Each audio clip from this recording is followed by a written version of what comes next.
Hello,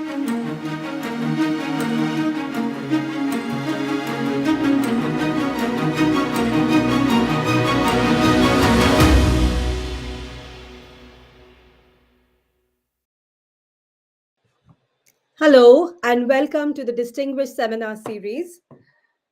It is a real pleasure to have with us Dr. Kiran Bedi.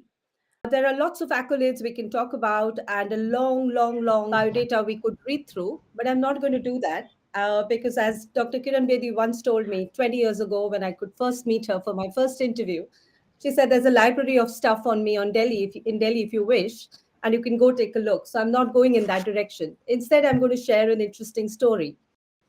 So about 10 years ago, Dr. Kiran Bedi came to launch my book in Mumbai, and we were waiting at Mumbai airport, my husband and me waiting for her to emerge. And we went across and we went to the security guard and said, "Dr. Kiran Bedi is going to come from here. Could you let us wait here instead of getting a crowd of people, when she emerges and all of that to stop the stampede?" Instead, he said, "Why don't you wait here? I'm going to come back in a few minutes." And off he went and he combed his hair and he washed his face and he came back and he saluted her when she came out. And that is the kind of effect Dr. Kiran Bedi has had on an entire country.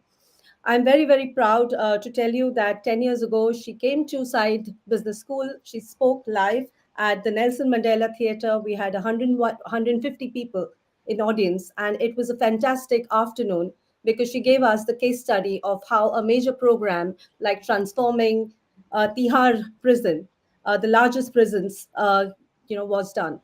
So, with that introduction, of course, we have a lot of questions coming up. Let me go to my first question for Dr. Kiran Bedi today.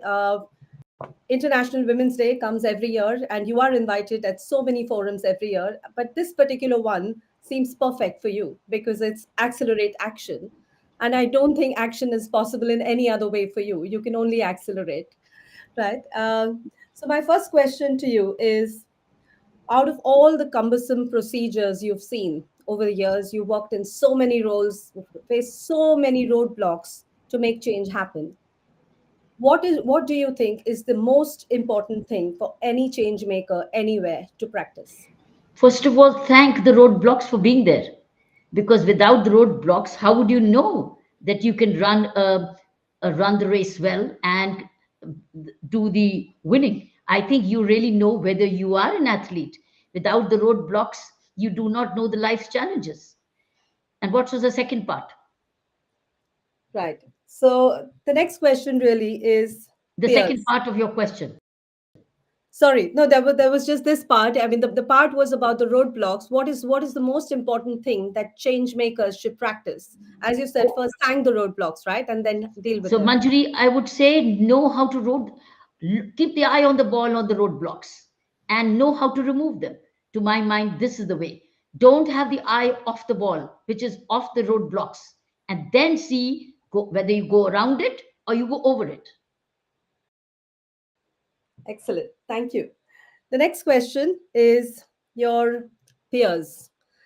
You've had so many assignments over the years, and once again, every great assignment sometimes might lead in a promotion, but it might also lead in a transfer. It might lead into something else, which may not be so positive, not something you look forward to.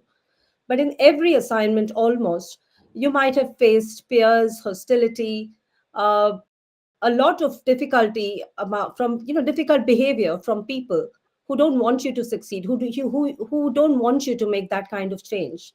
You dealt with it, you move forward. But years later, today where you are, if you were to do it again, would you do things any differently? And if yes, how? Manjari, I have grown up as a very basically internally secure person. I would dare say I'm not afraid of external circumstances of my profession. I let them come by. And I always believe that whatever comes by is for my good. All I have to do is measure up to it. And it's happened.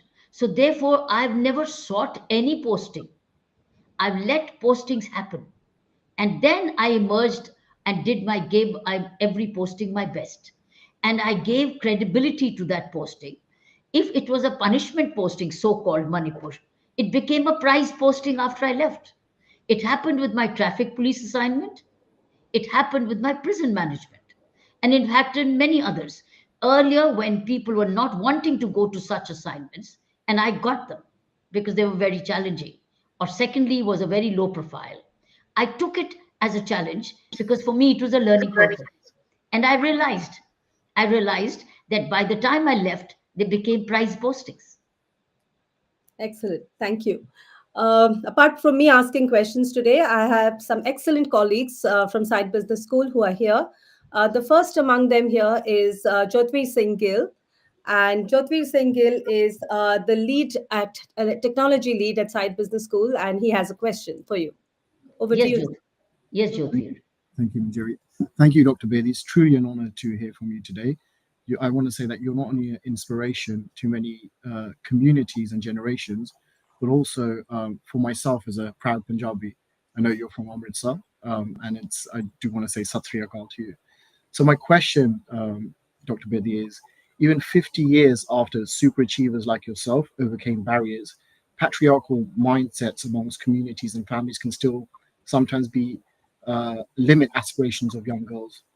So what advice would you give to families, particularly to fathers like myself, on how we can be better supportive allies in empowering the next generation? Just do better parenting, reveal. The challenges are all about parenting and then looking at your boys and girls equally. Because look at their life ahead. They're going to live beyond yourselves as parents. You need to look at what is the life for them beyond. So, what are they going to be prepared for? What uncertainties? Why not all rounders? And it's not a man or a woman, it's a realization of and living a fulfilling life, not as a man or a woman but equally as a life. So start looking at them and preparing them for life. That I think what so it goes back to parenting and it goes back to schooling.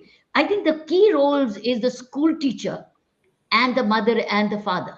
If they play the right role in building the foundations of a child, they're making a preparing a life for the world, not for themselves. Work because every life matters in the world.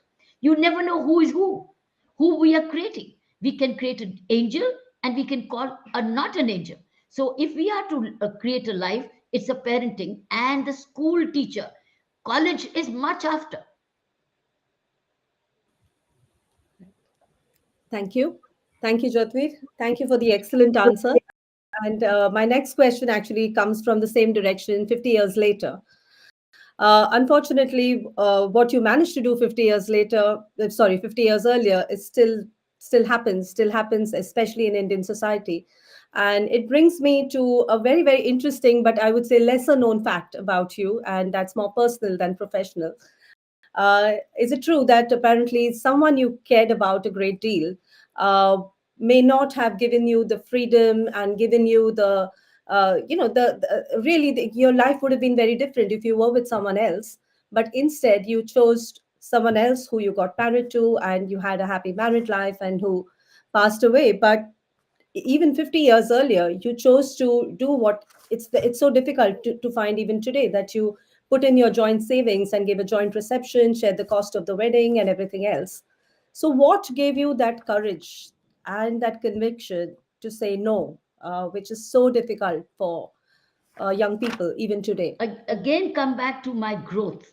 I've grown up with a great deal of clarity and exactly what is meant for me and what is not meant for me, and that what is life ahead for me. So I was not here to please others.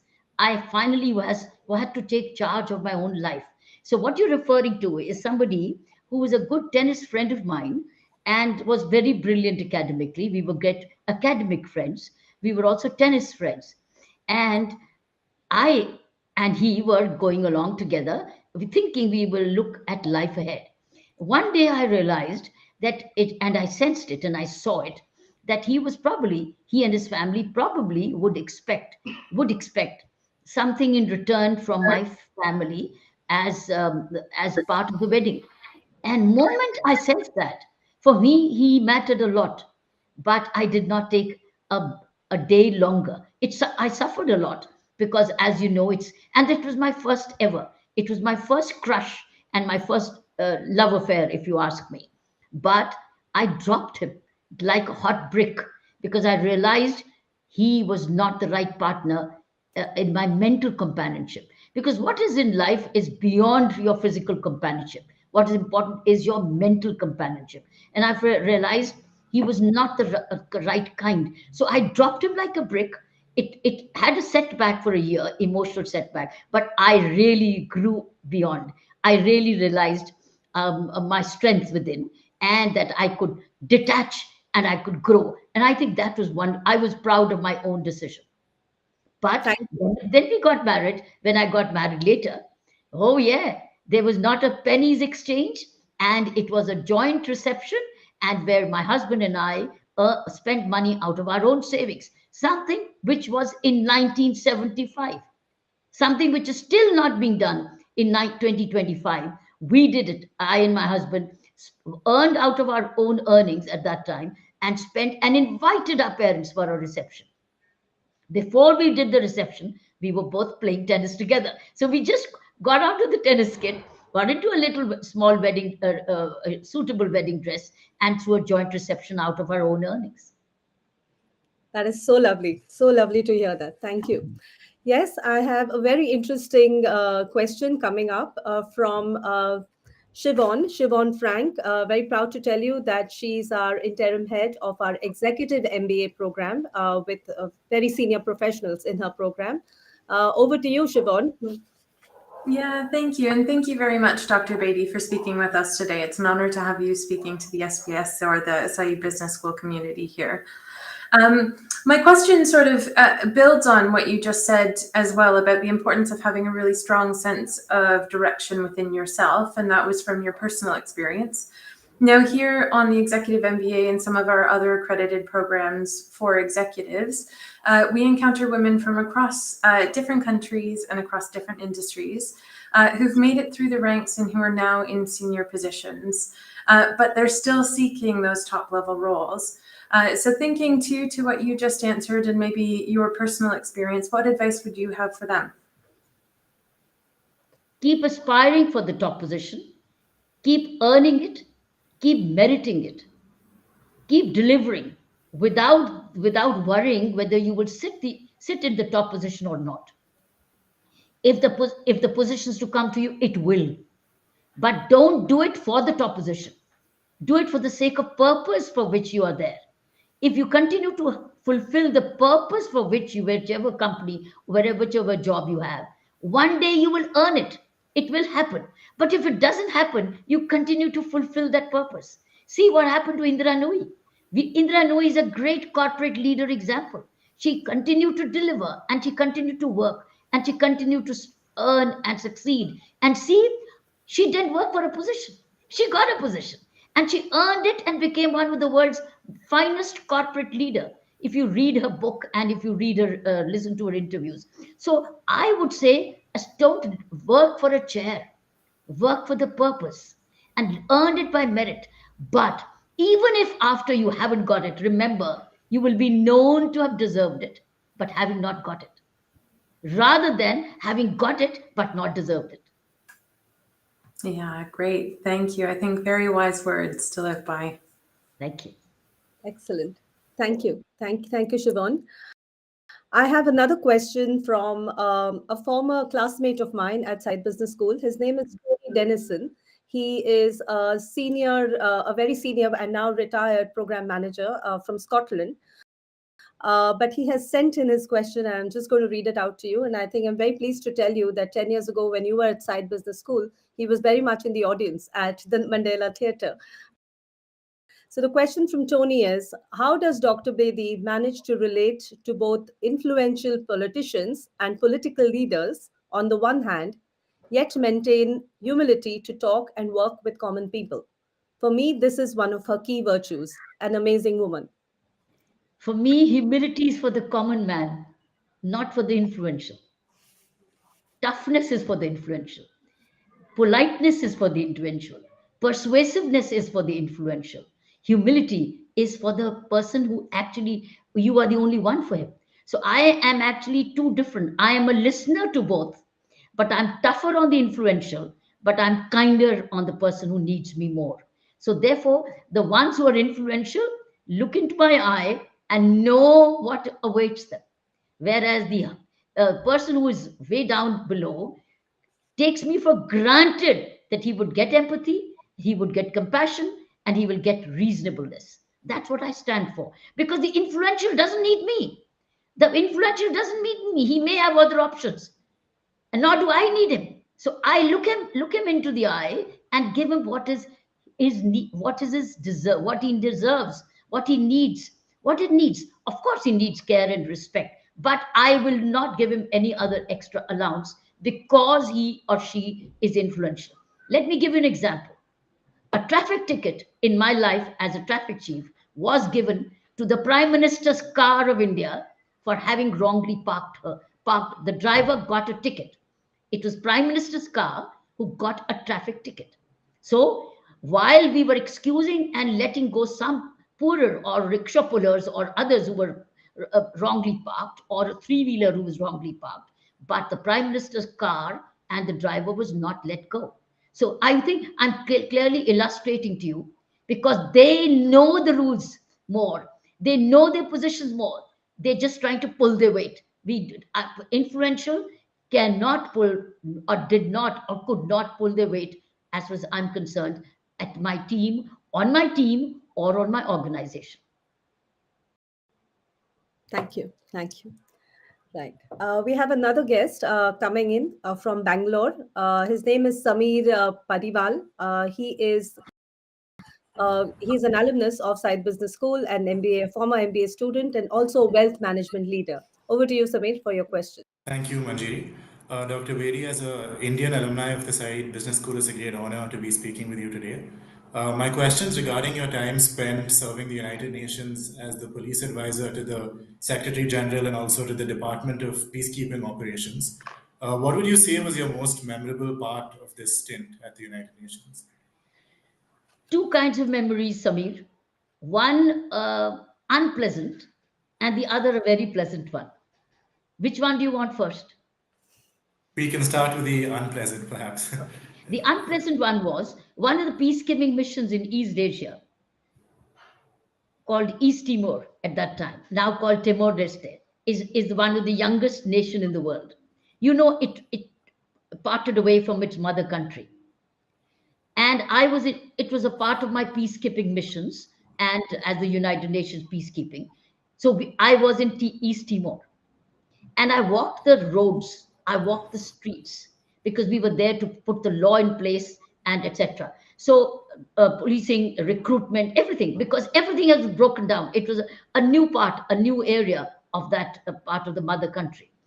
I'm not mentioning the country, but I'm just saying it was segregating out. But do you know, the most unpleasant and painful feeling I got was there were rows and rows of homes, rows and rows of homes. They were all roofless. Their roofs had been blown off, and people, they were abandoned. So could you see rows and rows of roofless homes? But along with that, the half part of the pleasant part was that as I've traveled around, I saw very pristine beaches of that territory, very pristine.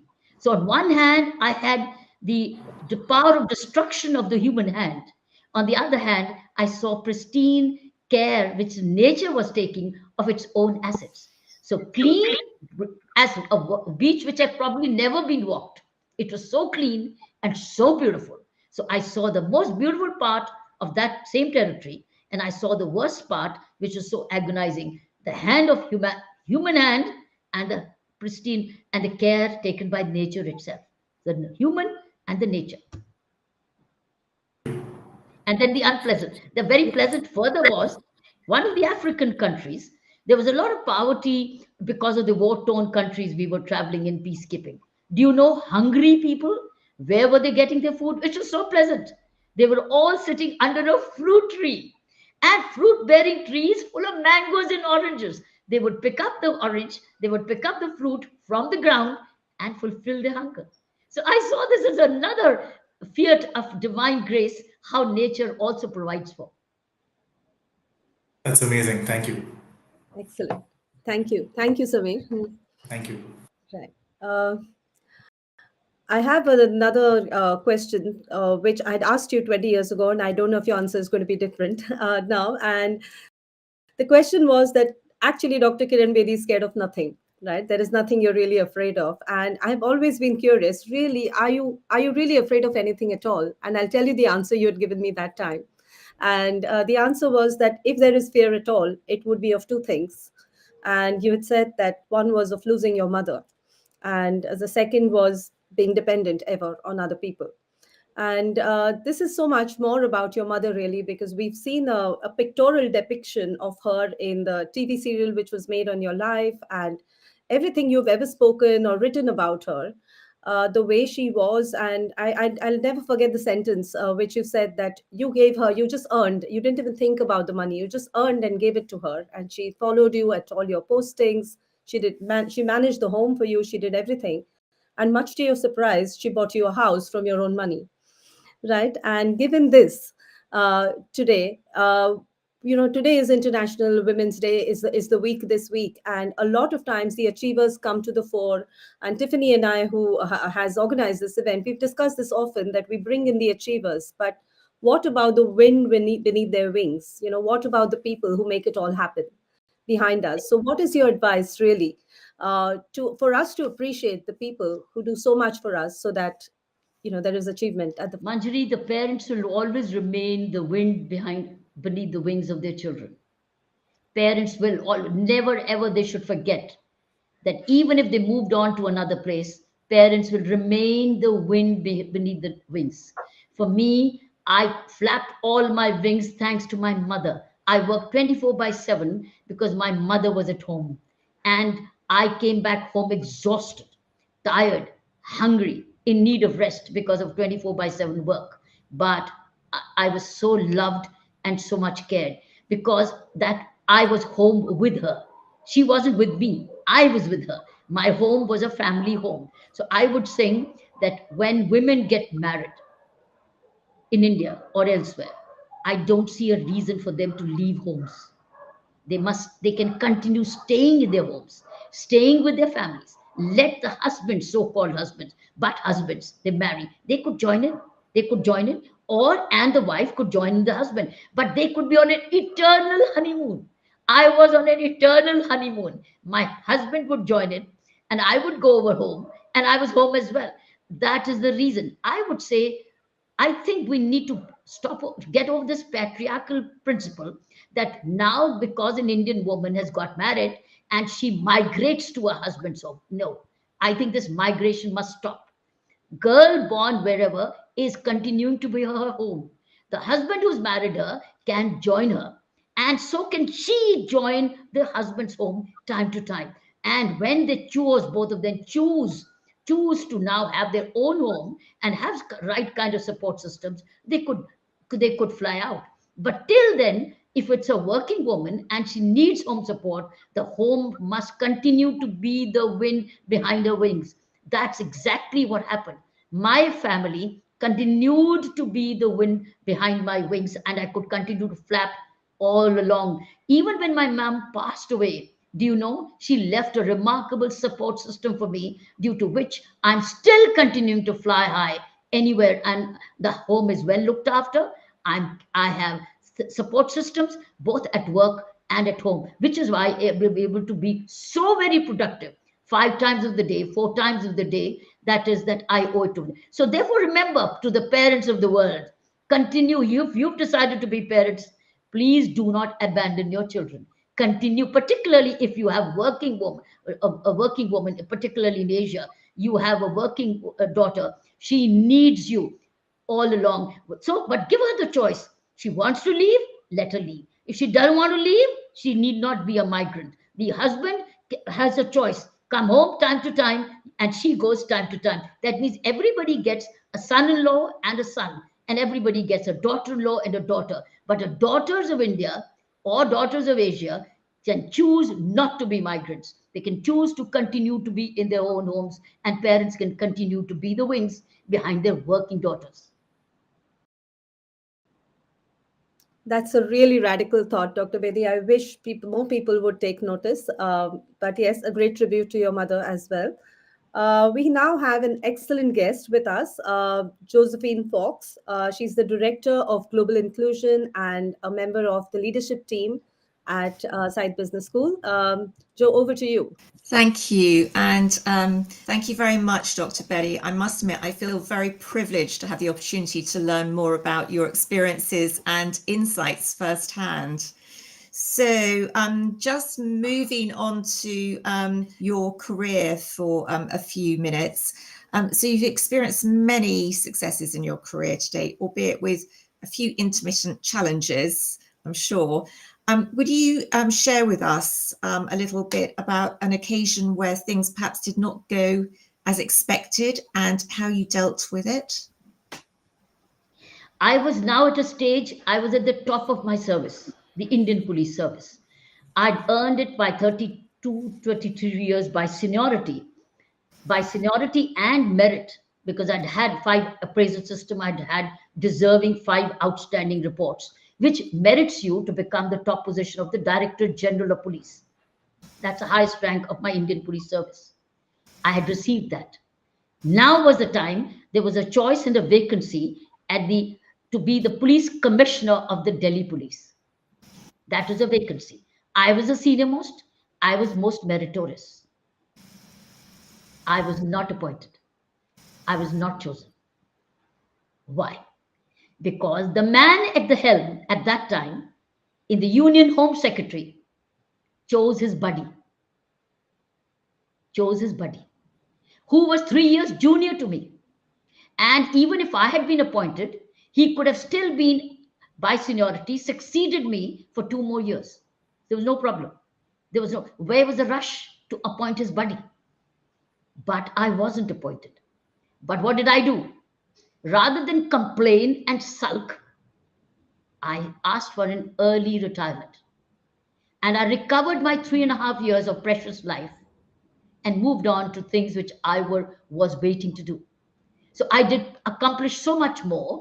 Rather than biding time in a position, I was already at the top as a Director General of Police. So I recovered my time because I always valued my time and my energy. And where do I spend it? So friends, this is exactly, I took an early retirement, which at that position, rarely people do. But I took it. I had a farmhouse at that time, and I had my family with me. So the family decided we are all together. The time and energy is most precious. And God divinity opened so many greater opportunities that actually turned the course of my life. So I would say, yes, it was expected by me. The force was expecting, all the thousands of people I trained in the Delhi police and I'd worked for 32 years, all hoping they will get me as their leader. But that buddy, that home secretary chose his buddy, his club buddy. The point is, he was a friend and he was a colleague. I was a colleague, but not a friend. And I happened to be a woman who was not a friend, not a buddy, but was somebody of her own, knowing what is not right and what is right, and doing only the right. So I had led the police force prior to that to lots of innovative police practices, lot of innovations. I trained, I'd done in crime prevention, I'd come in crime detection, lot had happened, to the extent that so much was loved, and people were waiting, then more reforms would come in the police force. And by the time I'd also done a prison management, which had been achieved, and the Ramon Magsaysay Award had come my way in 1994, which was equivalent to the Asian Nobel Prize for reforms, for police reforms, for prison reforms, for crime prevention, for community policing, for innovative policing. And yet I was denied that position. So I took an early I took early retirement and recovered my 3 years. And that was quite a shock to the force and quite a shock to the administration. How could she give up her 3 years of prestigious top policing? But because for me, self-respect, self-dignity, and value for my time and energy was more important than those positions which had no more value for me at that. So this is what happened. Thank you. And I think sadly that happens to, a lot of women.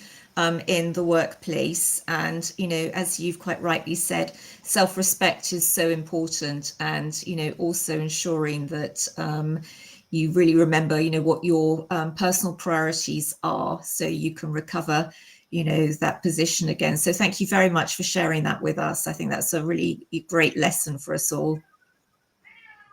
Thank you. Thank you, Joe. Yes, absolutely right. Dr. Bedi, a very, very valuable lesson. And as Joe said, it hasn't changed. It has very little actually to do with gender anymore or anything else, but unfair things will always happen. And I wish more people would take inspiration from you and find their calling. And like you rightly said, in some form, the right things worked out later, which you probably didn't know that time they're going to work out, but they did. Right. My next question is from a participant. Her name is Rupali Awekar, and she's from Milton Keynes, actually, where you've been, as you know, 10 years ago. So, Milton Keynes, Rupali Awekar asking this question: how do you motivate yourself when life knocks you down? Why should I let life knock me down? Am I not in charge of myself? Am I not thinking what I'm thinking? Don't I know what's happening in my mind? Why should I let it knock down? Why should I not hold the knock before it comes? Of course, the knocks come, but you don't let the knock enter you and the knot throw you down. You hold the knock and deal with it.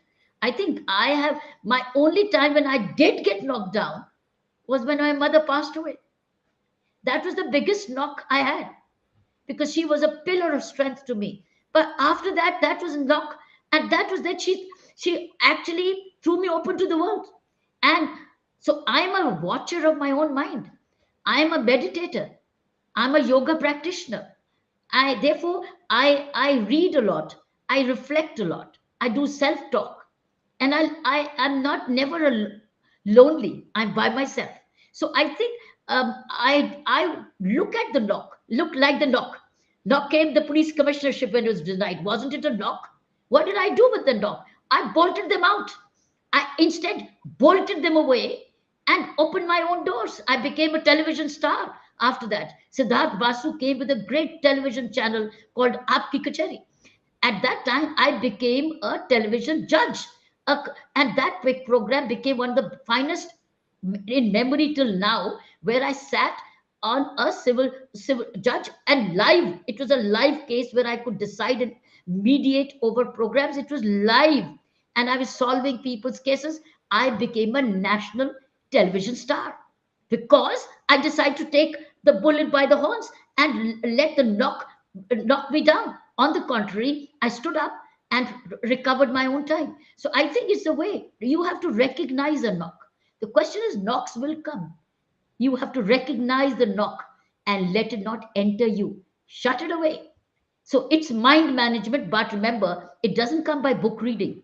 It comes by regular awareness, self-awareness on a daily basis, minute to minute basis, where you must know what's happening to me, what's coming to me, what's disturbing me, what's causing me stress, and who is toxic. How do I continue to deal with these relationships or situations? So be aware, be alert, be watchful, be thoughtful, be reflective, be police yourself. As I said, self-policing. If I can police others, why can't I police myself? So I police myself. Excellent. Excellent. Thank you. Again, very different question. Little known fact about yourself. People see it, but they don't know it's by design. People just think it's happened. You have taken a conscious decision a very long time ago not to really wear saris, get into jewelry, and spend money in a particular direction. We have even seen that in Gurgaon and Sonagaon, your ancestral property has been donated to your charity, where there is active work going on along with the villages outside. So this is very different. This is a very different life, or these choices are very different from ordinarily what people would make of a particular generation. So my question is that, is this an evolution? Did this happen over time, or were you just born never having peer pressure? Because we see around us, peer pressure doesn't seem to end. It even goes on to grandparenting, not just about children and teenagers. I think if you grow with the sense of heightened consciousness, heightened awareness of to know what is my purpose of whatever I'm doing. Why am I doing? Who am I doing it for? Am I meeting the purpose of my life while I'm looking after myself? But it's also an unselfish living, a life of giving. Peers don't matter. You see, you understand that if you're doing well and you're different from the rest, obviously there will be others who will like to be like you, but it's just because it doesn't happen to you, they'll try and suggest to you or try and pull you down or give you certain remarks which may hurt you. You have to understand it's coming from their own insecurities, it's coming from their own helplessness. So forgive them and move on. Don't take away your energy on that. Forgive them and move on. But don't waste time on them. So I've learned never to waste time on negativity. For me, peer pressure, which is negative, is negativity. It's wasting time. You've let them go. And be aware that if you are standing out, like for instance, I was standing out in visibility.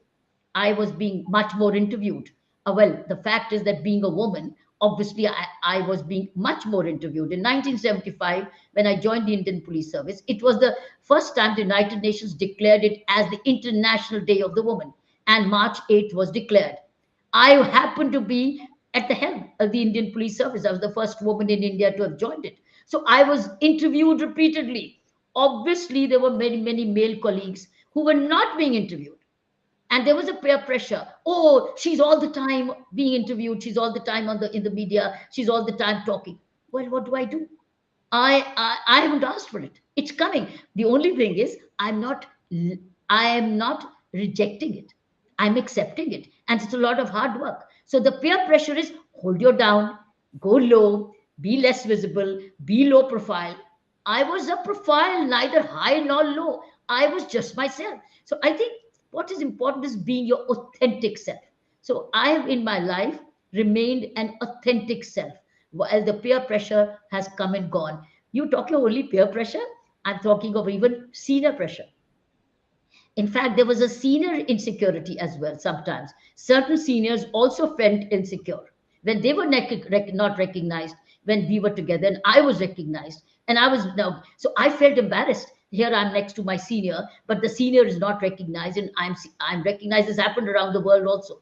Even when I was in United Nations, since I was in uniform, somebody in uniform who was a commissioner of a particular country was not recognized, was not recognized. And the photographer said, Mr. So and so, could you, sir, gentlemen, sir, can you step aside? We want a photograph with her. And I felt very embarrassed. The reason was I was in uniform.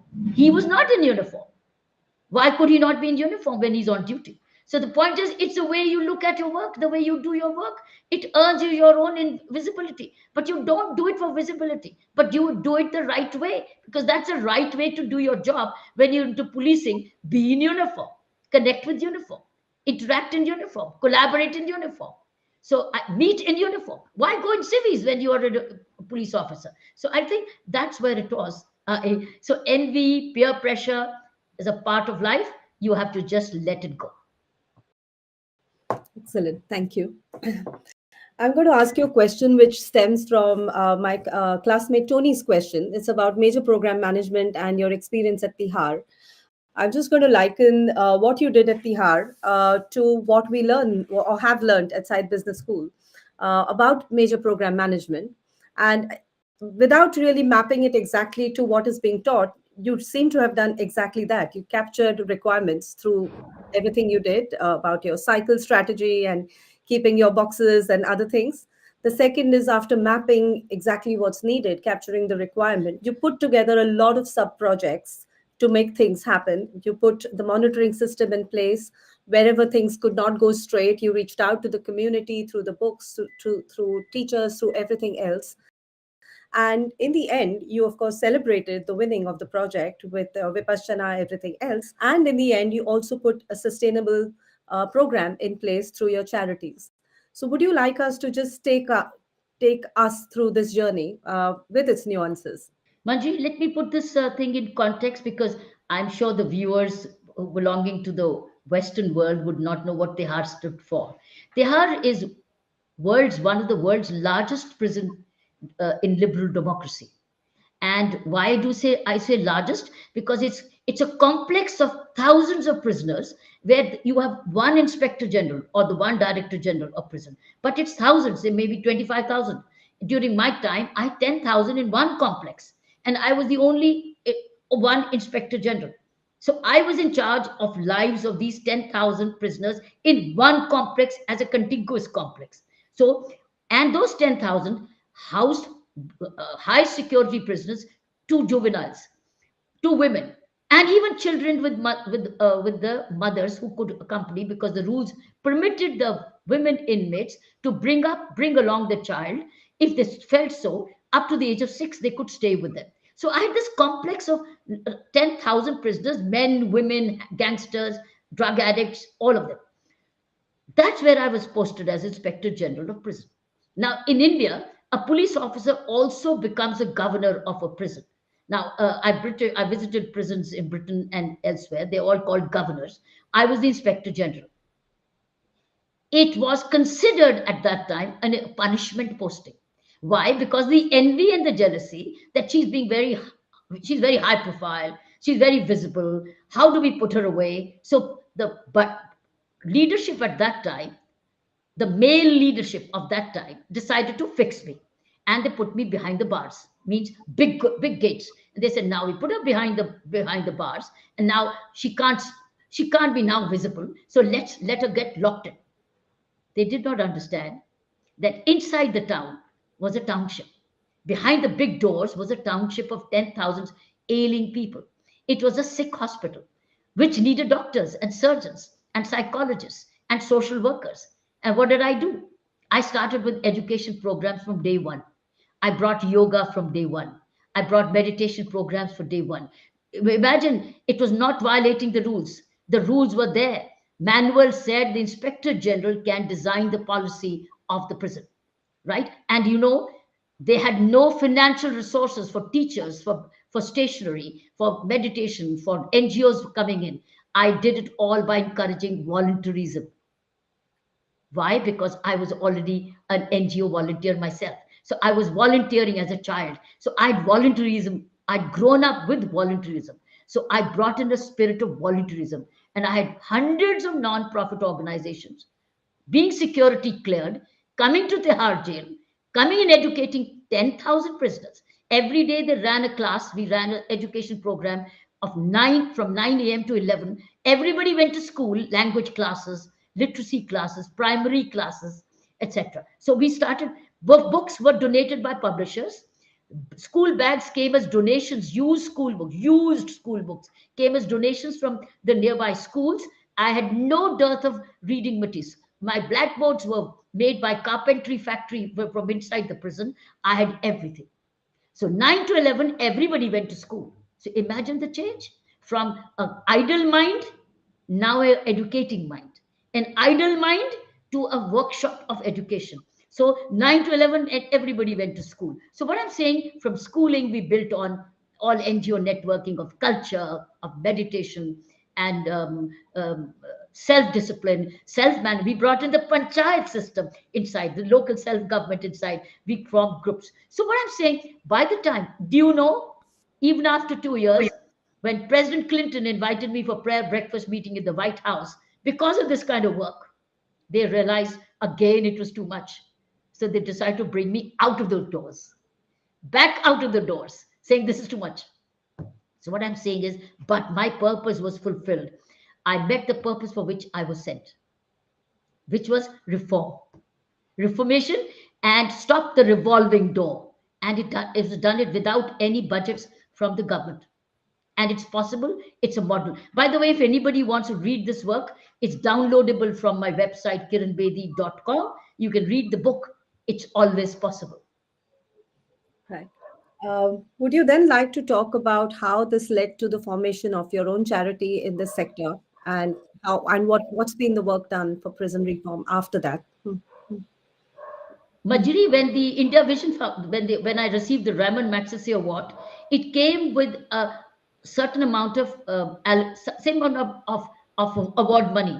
Now, but an award is not to be taken home. Award is to carry on a legacy, carry on the work. So I dedicated that award to a foundation called India Vision Foundation. that was to educate the prisoners' children. So because the children's education was suffering inside, so and the programs are continuing. I educate, I reach out to more than 120 prisons in India now through this India Vision Foundation, which educates prisoners' children who are with their mothers inside these Indian prisons. I work with the youth, and I work on skills development, and I work on the rehabilitation, etc. So now it's been almost 30 years, 30 years of this work. So one Maxis Award, which came with award money and expectation, I dedicated to the birth of the India Vision Foundation in the acceptance speech of the award itself. So that is how this is also all on website. So those who are listening can visit those websites and see for themselves. Excellent. There's a question about situational leadership, right? Because as you said, as the IG, as the Inspector General of Police, you had a very different situation to what you had to do at the United Nations, to what you do at at India Vision Foundation, where you're really the inspirer more than the doer, because others would take the legacy forward and do it for you. And then we have seen you at the forefront of the anti-corruption movement. So much has happened in the interim years. What would you say about your desire to, ability to, and the future of situational leadership, displaying different kinds of leadership in the different situations you've faced? Oh, it's all different. Leadership is very has to be situational, but the certain character traits have to be consistent, like integrity in any form, in any place where you are a leader, however senior or junior. That doesn't matter. If you're a middle level leader or you're a senior level, you're a police leader, you're a military leader, you're an educational leader, you're a business leader. There's some things which are basics of deserving leadership, meritorious leadership, credible leadership, trustworthy leadership is integrity. Are you trustworthy? Do you have the skill? And can you be reliable? Are you visible? Are you available? Are you accessible? Are you grooming the next pipeline? Are you a team player? Right? I think, have you got the capability? Can you collaborate? All these are common traits of any leadership, and that you earned it by merit. So I would say any situation needs something more, but these are the basic common ingredients of any credible leadership wherever you're not in imposition. You earned it by merit. And if you earned it by merit, you have to be authentic, trustworthy. People can rely on you. You are willing to learn. You are willing to listen. You are a team player. You also groom leaders, and you're also a follower. You need not be all the time leading. You may be in the middle. You can be behind. So support people, and that you continue to uh, uh, allow others to learn. So I think all these basic qualities are of good leadership. Wherever situationally you may be even a spiritual leader. You have to be a role model yourself.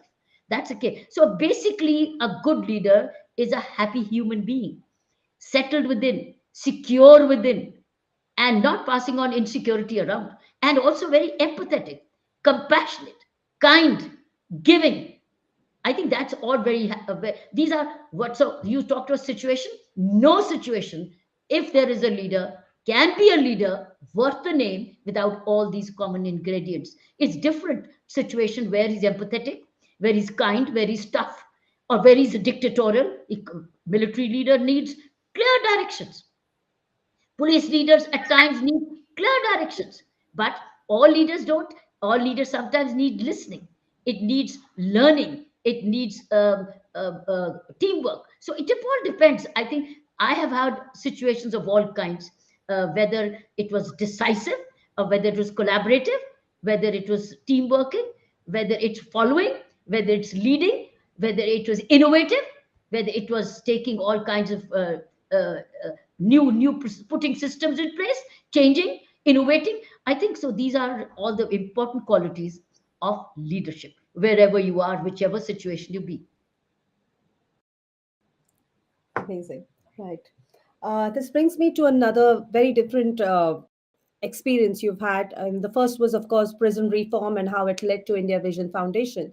But the other coming from one of, maybe, I don't know if it came from one of your punishment postings or it came on its own, but you've done so much work even on drug rehabilitation. and the work which is, experiences which are never kind, and the society itself is not very kind to people who have had experiences with drugs. Would you like to tell us a little more about that? That was one of drug abuse treatment program was one of my crime prevention programs. When I was a deputy commissioner of police of Delhi Police District in Delhi, that time I found drugs and crime were sides of the same coin. And if I were to prevent crime, I have to check the demand and supply of drugs. Otherwise, I'll only be reacting, I'll only be arresting, I'll only be punitive. But the cycle of crime, bail, jail, and drugs will continue and sail. But I wanted to break the cycle of negativity, of crime, sale, bail, abuse, and money only to the and clogging the courts with. So I decided to start running drug abuse treatments centers as crime prevention. As crime prevention, goes back to 1986, 87. And can you believe it? It'll be unheard of. 8 police stations of mine, we as a team, as a police officers team, we were a great team, and we decided to run them from our barracks, from some of our barracks, and some barracks were get donated by the people. Everything came as donation. Their food came from home, and they stayed with us because uh, um, abstinence is very critical to drug addiction, drug dependence. So we start to keep these people who were linked with crime, and before they would commit a crime, we brought them on for treatment. And that is how I got associated. We treated through yoga and through homeopathy. And again, it was community led program. And through this, one of my first foundation came up called the Navjyoti India Foundation, which was treating drug abuse, doing these programs. Gradually, we found that we've done enough work in creating more trained people who could open their own centers and now could do what we were doing as police officers. We decided to shift this infrastructure, all we created, to skills development for the youth and others. So I think that's what it is. It was a very important part of my crime prevention strategies as a police officer, historical, something which has been unheard of as a crime prevention done by a serving police officers team. Wow. Right. Before we move on to the last question of the day, I just wanted to thank the outstanding team at Side Business School from marketing, events, and AV, or audiovisuals, which is Tiffany Franklin, Tom Madden, James, Fraser, Amber Woodhouse, Caroline, for really putting all of this together. So thank you. They're not visible on the screen, but they have to be thanked. They're working backstage relentlessly. And also your own team, Dr. Bedi, Rinki, at the back end. So And thank you. Victor. And Yes, Victor. Yeah. and Victor, Rinki and Victor, thank you for that. And let's end on a very happy note, because among the many enduring images which you showed us at Side Business School 10 years ago, two of my classmates and my professors actually came back to me to tell me about this, that how they will never forget two images. And I'd love to end with those two images and for you to tell us a little more.